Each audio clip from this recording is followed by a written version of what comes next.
สบายดีทุกคนสบายดีตอนค่ำทุกคนบ่เอื้อสิพามาเบิ่งรถเกี่ยวข้าวสิแล้วเลยพี่น้องมึงเนี่ยว้าวายวาโพดโพมังโมมักแตงข้าเจ้าดูดข้าวพี่น้องมึงเนี่ยฝนตกใหม่ๆแต่ว่าข้าเจ้าใส่รถเกี่ยวเลยนี่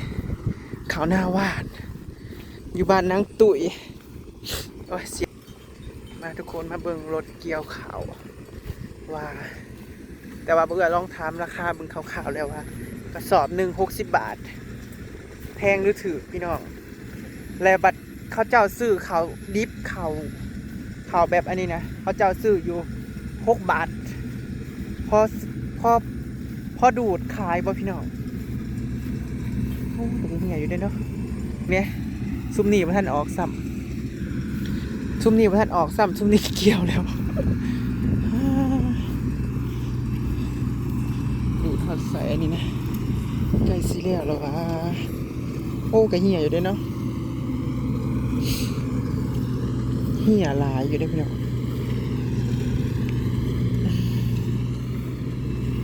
ได้ยินข่าวว่าเขาเจ้าดูดเขากันเลยมาเบิ่งเนี่ยเขาเจ้าเดี๋ยวมันสิก้อยเบิดละ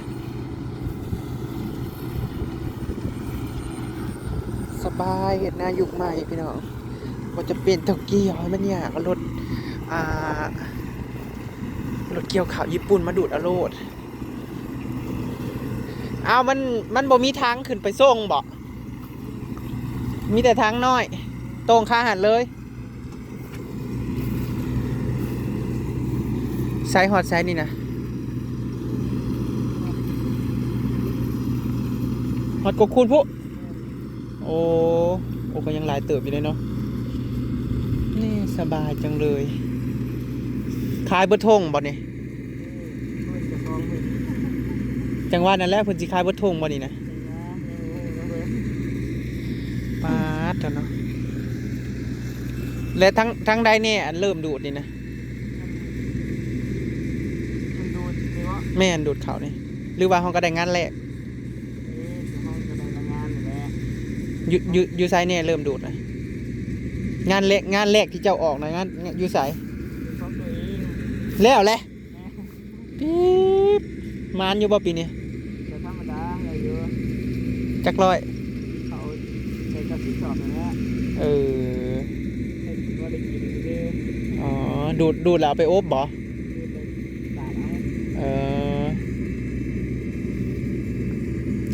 แต่ว่าอันนี้เพิ่นสงสัยเพิ่นสิขายเพิ่นบ่จัก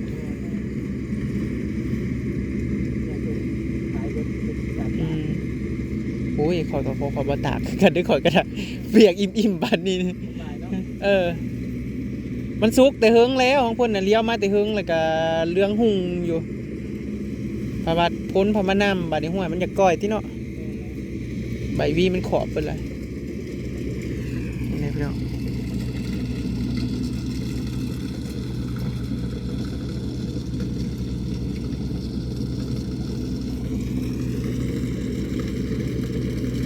มันบ่เหี่ยปัดโทบ่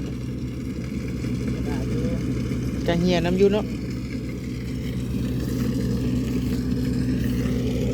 คือมีเหี่ยอยู่โอ้ก็เหี่ยอยู่เลยเนาะว้าวกันอยู่ตกลงกันอยู่ว่าเอารถดูดเอาบ่ว่ะพระเจ้าพระรามันเหี่ยหัวมันอยากสบายนี่แหละวะ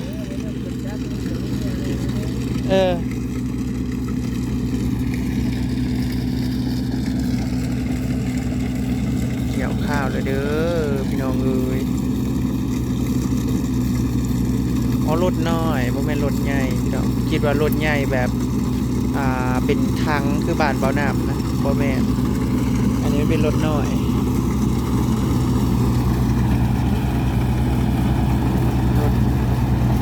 เป็นแบบโต่งสบาย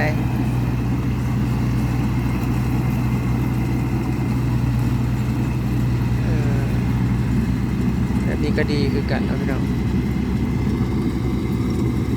ในทางไทยเขาเจ้าวันดูดแล้วเขาเจ้าหาลายตีเอานูอันนี้บ่มีพี่น้องเงียบกิบ ยางไปเบิ่งไกลๆก่อน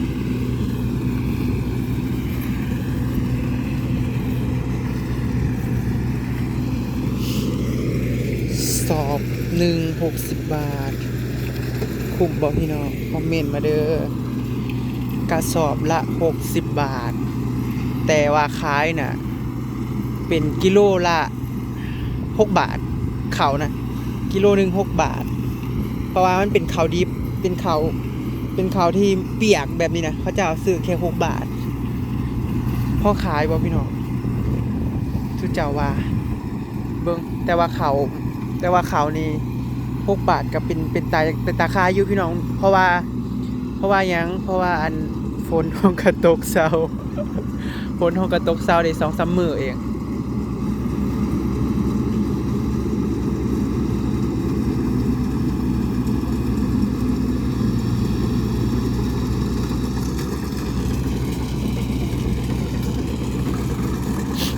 เสียงข่อยก็สิขึ้นดังในจังหน่อยพี่น้องน่าจะเป็นหวัดเป็นไอ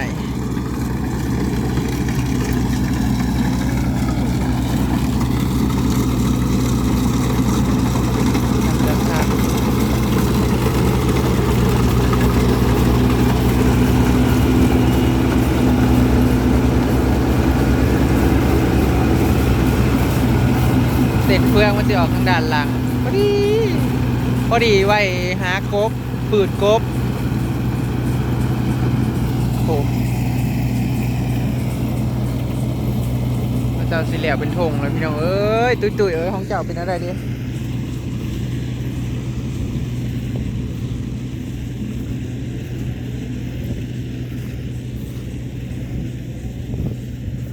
ตัวนี้กระดูดเลยป่ะเอาฮอดใช้ห่วยบสุกกันเอาแต่ตัวนี้แต่ตัวนี้เบรกก่อนมีเอาตัวนั้นข้างล่างจังนั้นแล้วก็ใส่ให้น้อยนั้นสีให้ทั้งดูสุดกูโอ้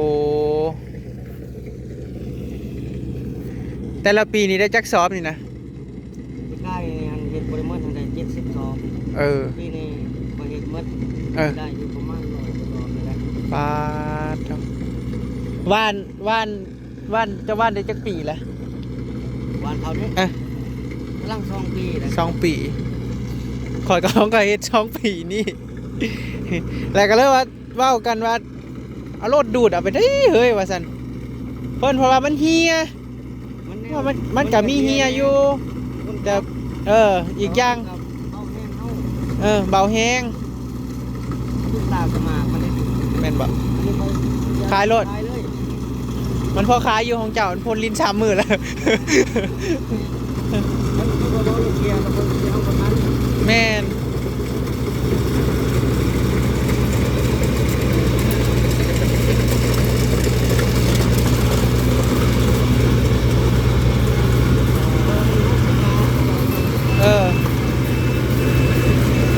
สอบละ60 บาทแต่ว่าเป็นทั้งน้อยเนาะซ่านก็เห็นเขาเจ้าดูดอยู่ท่าแขกนะมันเป็นทั้งใหญ่เวลามันเต็มแล้วมันไปเทให้นะดิมันรถใหญ่มันรถน้อย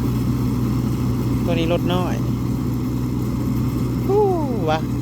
นี่จักผู้ใดลงแหละว่าเกี่ยวเข่าแล้วว่าซั่นผมก็เลยว่ามาเบิ่งกัน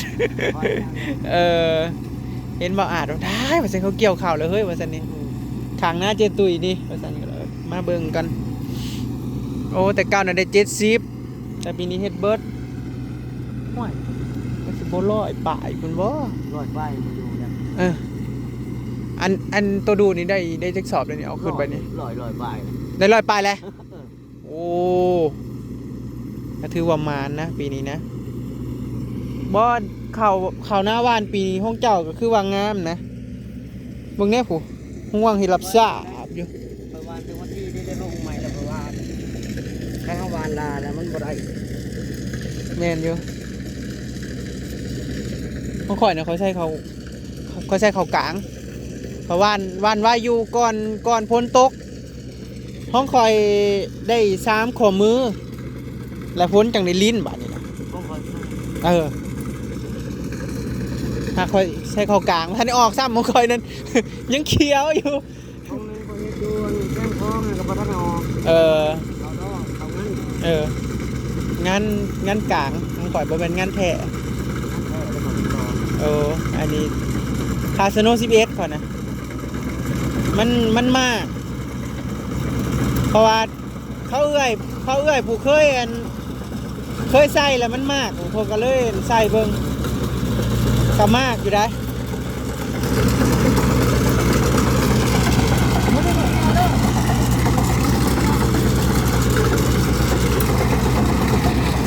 ไปลุยเชฟโอ้โหพารถค่าพี่น้องรถค่า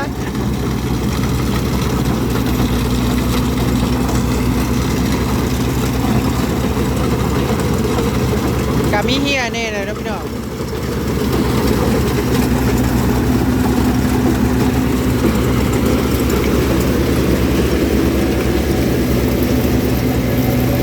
ก่อนเครื่องมันออก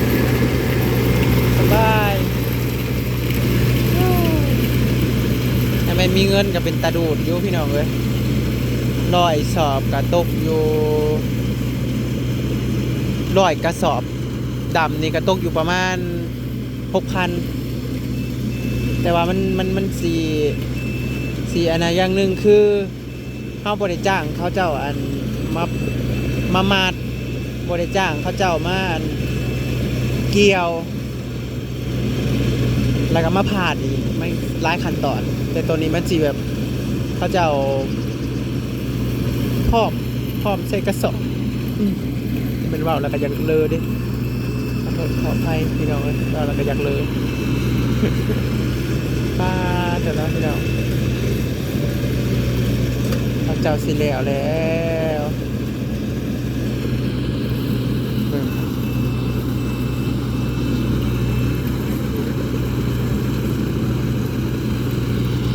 สอนเขาเจ้าสิแล้ว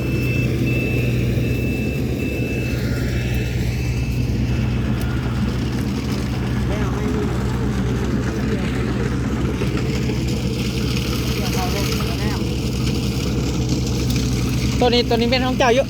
รอห้องพระเจ้า เอ้า ที่ห้องคอยที่นี่แหละ โอ้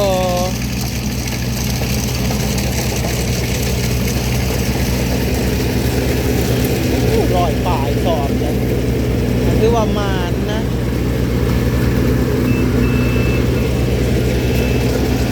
ข้าวยังของเจ้าใส่นี่ เรา16 ข้าว16เราเป็นเออมัน16นั้นเป็นดอเนาะ เพราะว่าบ้านเราได้ เออ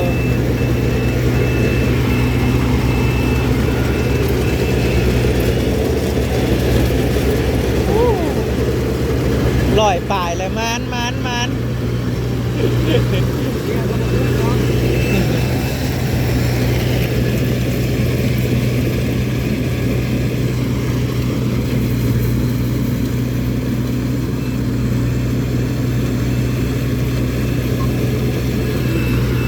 สบายพี่น้อง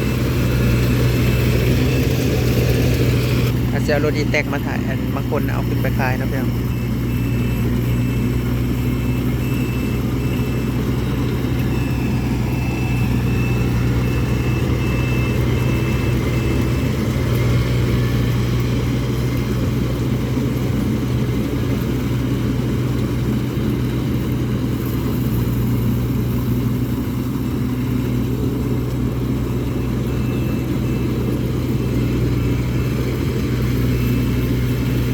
สิยากแน่น้อยหนึ่งพี่น้องตามคันที่มันว่าง่ายๆมันเป็นไฮหน้าน้อยแต่มันค่อนข้างยากนิดนึงยากนะได้ยากโง่สายโง่ขวาแต่ก็บ่อยากเต็มกันได้อยู่เขาเจ้าบ่ได้กระแทกกระสอบ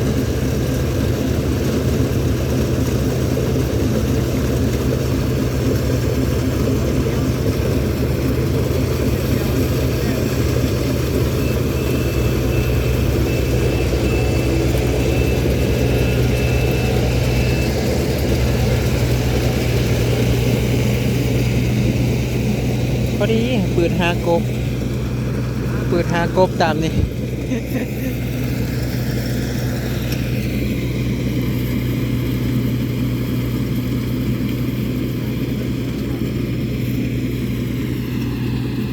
ลอยผาสอบเลยพี่น้องสวัสดี